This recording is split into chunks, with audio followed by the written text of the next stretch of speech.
Hey everyone, my name is JP. And I'm Roxanne. And we are Novakid teachers. And you're watching the 4th episode of Novakiders Be Like. Let's go.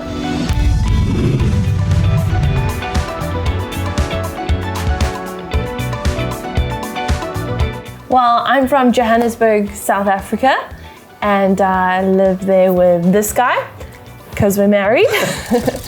And I've lived here for about 4 years. I was born here, and then I moved to beautiful Cape Town, and now I'm back here. So what do I like about this place? I like the fact that I can drive just 2 hours and see some wildlife. Yes, I do mean elephants and lions. And but not in the street, they're in the wild. The weather. I really like that in winter I can just be in the sun as long as I possibly can, and we have very sunny winters. Yeah, we do, just blue skies. And what I don't like about this place is I wish the transport system was better. We can get around with so much more ease like you can in Europe. Just jump on the metro, go to another country. That would be amazing. Yeah, and we really want Amazon. We don't have Amazon. I was the first to apply to Novakid. I was living a bit of a travel-loving life. So I lived in the Philippines for 6 months and came back here, realized I love traveling, but that wouldn't allow me to keep working in schools. I was working in preschools, primary schools, and high schools, but then I thought online was the best option to allow me to do what I love, which is teaching as well as traveling. So I moved it online, and it was a great transition. So that was about 4 or 5 years ago. Yes, I think so. Online. Teaching is longer, as long as I can remember. And I joined or applied Novakid in 2020, at the end of 2020, and started working at the beginning of 2021. And then why did I decide to join? Well, Rox had always spoken super highly of Novakid. She said that they were ethical, that you could pay yourself, you didn't have to wait till the end of the month. And I really liked the way it sounded, and I wanted to move to an online remote sort of job, and that's why I decided to join. Otherwise you'd have to stay at home while I went traveling. That was never gonna work. We did, however, get him into Novakid just before getting married. Yes. Very stressful. Don't do that. We don't recommend. I do have a lot of family, now his family, working at Novakid. Actually, we've got some of his family in too, my cousin. So when I was kind of helping teachers, especially during the COVID period, when a lot of people's lives were changing, to get into Novakid, then my family was some of them. So I've got 3 of my cousins, my uncle, my aunt, my mother. Who else? Couple friends. Many. So now at family events, it's like a rule. No speaking about Novakid, because with everybody's experiences, you end up, taking over the dinner table with all your My class. father-in-law and brother-in-law just sit there because they don't work for Novakid, not knowing what to say. They're like, Yeah, it's the cool club. That's what we think. Am I a highly organized person? Well, the pantry is great. Every jar has a name of every different type of wheat. Every type of wheat. Didn't even know that many every grains. type of grain. Here we are. Every type of grain. But the bedroom and the cupboard, different story. The cupboard, the clothes are very rarely in the cupboard as much as they're on the bed. Okay, when you're done, they're meant for work and personal life.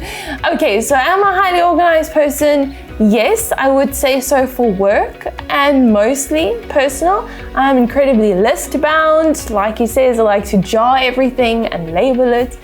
But he is right. With clothes and time management, not so good. But highly organized otherwise. Live with my diary, my planner, my Google Calendar. So yeah, there's some saving grace. Yes, I've always worked as a teacher. I wasn't sure what I wanted to do after high school. I thought I would definitely do something in art and design, as it seemed like the natural choice. But I actually did a test through university, and they said that the best option for me would be a teacher. So I decided to ask for a job at a really great Montessori school I knew of, and I was put in charge of the aftercare and kind of did a bit of other tasks and got offered a bursary. And I realized from basically my first after school job that I loved teaching, and from then it progressed to primary school, high school, tutoring, special needs, everything, and then, like I said, eventually online. So yes, always worked in teaching, but I definitely have seen it's of the more rewarding jobs if I speak to other people. I haven't always worked as a teacher. I have a lot of experience in construction and maintenance, and I also have a diploma in transport management. That was correspondence diploma through varsity. But upon seeing Rox do the remote work, I really thought that it's something I can and I want to do, and that's what I do now. And he's just naturally like a clown. So yeah, and he's quite a good teacher with other things, so we thought we'd give it a try, and luckily it's all worked out well. It has.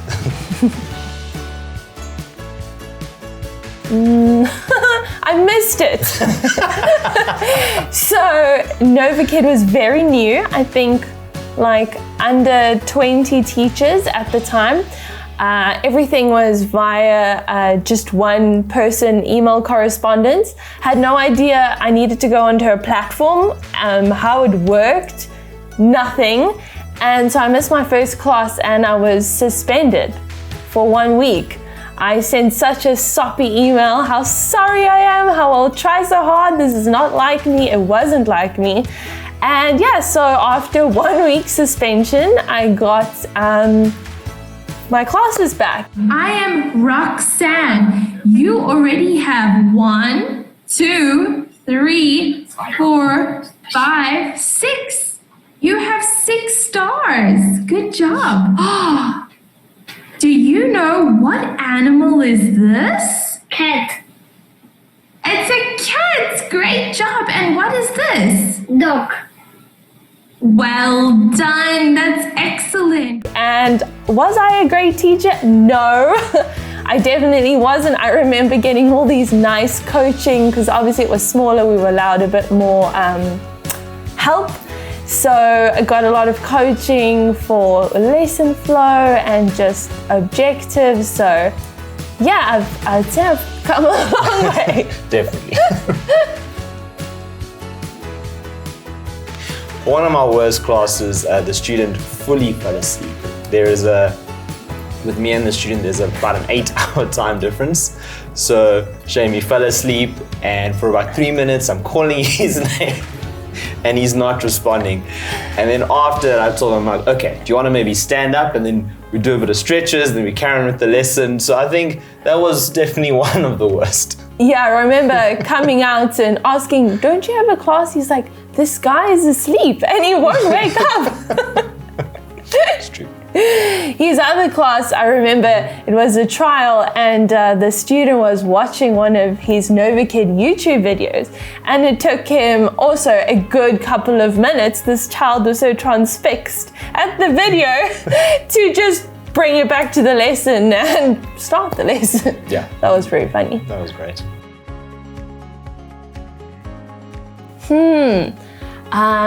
I definitely don't prefer the younger children and not what his favorite is either, but I really like girls between 8 to 9. I get a lot of French girls that age, and I love that because France is my favorite country, so we get to talk about France a little bit. But yeah, they can start to form opinions, express their likes, and they kind of look up to you a little, which is special. They're also very good and diligent and just eager to please. Cool age.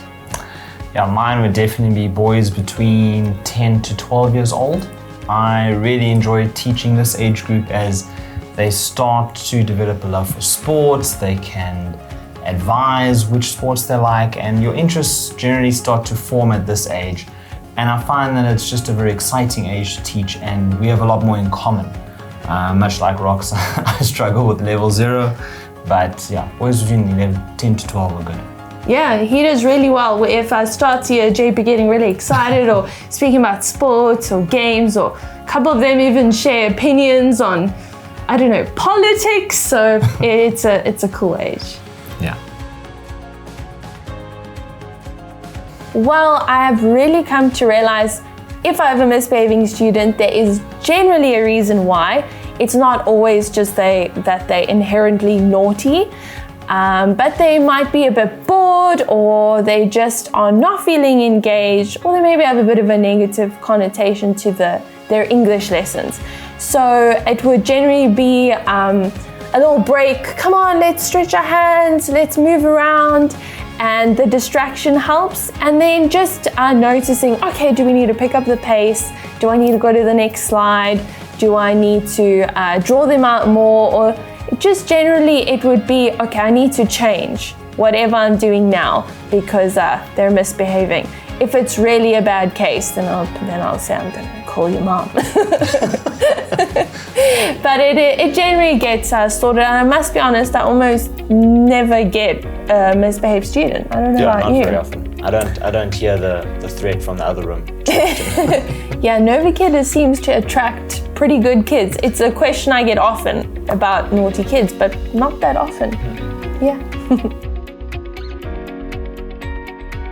So with shy and quiet students, I try to smile more. He climbs into the camera and gives them a hug. I'll maybe use more props. I have these big googly eyes that I use, or I'll bring up my little teddy penguin. And then I try my worst ventriloquism. And I try to talk through the penguin and also make jokes. I'll sing. I'll act more like a clown. Generally that works. Yeah, he gets a soft, honey voice. Wish he used it with me. I'm joking. But yeah, he definitely has a really soft tone, and I feel like that helps a lot. I mean, through a camera, there's not that much you can do. Yeah, but generally that warms the kid to me, and over time, then we can actually build up a bit more of a relationship. There's a secret to being partners at work and life? Oh my word, tell us please. Yeah, someone tell us. We have not figured it out. All those videos of us looking happy and working well are a lie. When we press record, it's like, So we don't know the secret yet. In the meantime though, we're trying out a little bit of wine in the evening. So far it seems to be working. Yeah, no, it's definitely difficult, especially when we do filming and you need a really perfect product, put it that way. And you never have the same idea of how you want to film things, or the lighting, or as JP says, the color. Yeah, my eye for color turns out not good. Who knew? Yeah, it's you're not being emotive enough. Well, our boss said this, so yeah, we're learning. We're getting it. It really does affect our personal lives, but for the most part, we try to keep it in its place. Yeah. I'm going for a walk helps now and again. Yeah, no, definitely. And also, yeah, like he says, just keeping it in its place. I also work for the content team, which can be really stressful. So I've got to make sure to manage my stress well. And it's got advantages, sometimes you just don't want to teach that day, or you're feeling upset or emotional, and luckily your partner knows what's going on in your personal life, so they can be a little bit more supportive when it's time for work and encourage you can do this class, 2 more classes to go, 1 more class, or whatever it may be. And nothing works better than an encouraging cup of coffee. Yeah. It's a mender relationships. When I started teaching, Rox was kind enough to buy me a prop set. With Rox having taught for longer, she's definitely had more props, but she bought me a set, and now that's what I use, fortunately. So yeah. I think our props are about the same. Yeah, they're pretty much duplicates, the same microphone, the same rattle thing, and things like that, but definitely do not share it. I don't know how that will work. We teach the same times, similar, so yeah, that would definitely I think the kids not might work. be confused. Because I've once converted a child and then Rox ended up as his regular teacher. That was probably the weirdest time we've had at work. I can comfortably say yes. I would say JP's really good at trying to keep things in his place, although he does get extremely overwhelmed. He doesn't, I'd say, push himself more than he can bear. But I struggle to know when that is, and having 3 separate jobs in Novakid, I'm still learning how to balance it all, and I want to give 150% with every job, so I definitely do suffer at the end of the day. But dealing with burnout, he's teaching me, and I'm just trying to learn to say no to some things, to time manage. I don't need to always be busy, and that's a good tip for anyone. You don't always need to be working or thinking about work. There's a time to switch off. There's a time when you can say, for example, before we got married, I never used to take a class for lunch break. So I was starving and irritable and eating in my 5-minute breaks.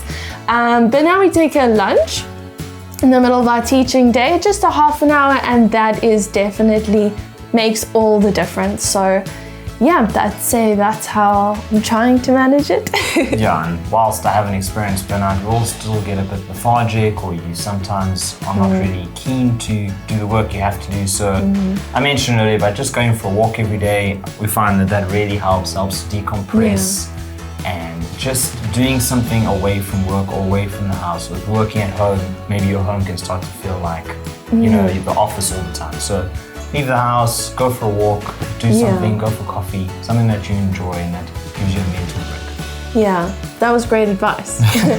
we also tune in next time for more psychological advice.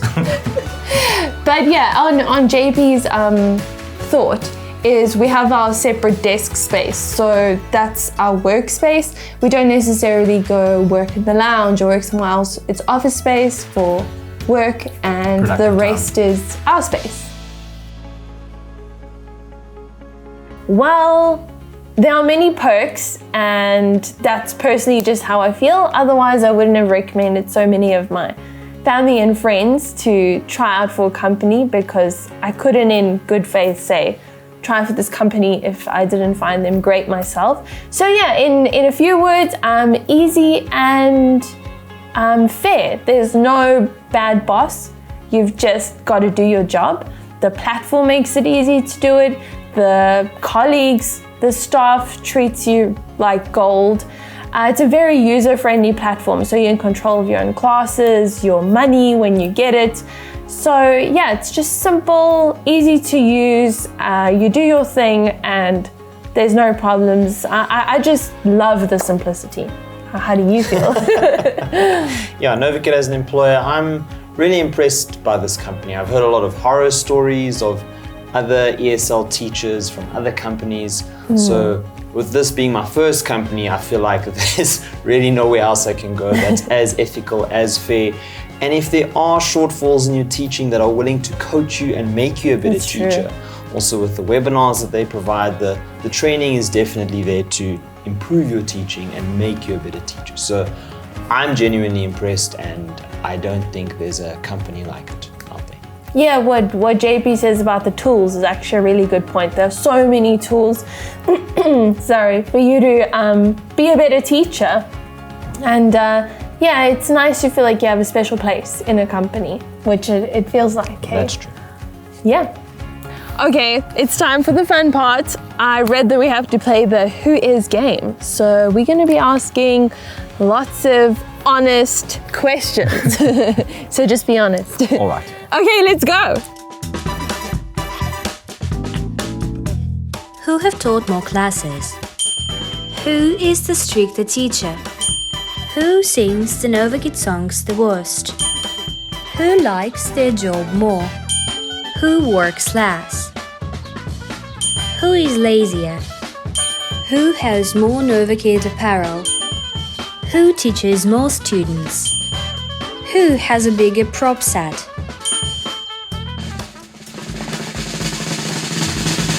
Who is the better teacher? Any more questions, guys? Drop them in the comments below. We want to hear from you. Bye for now. Thanks for joining. Bye.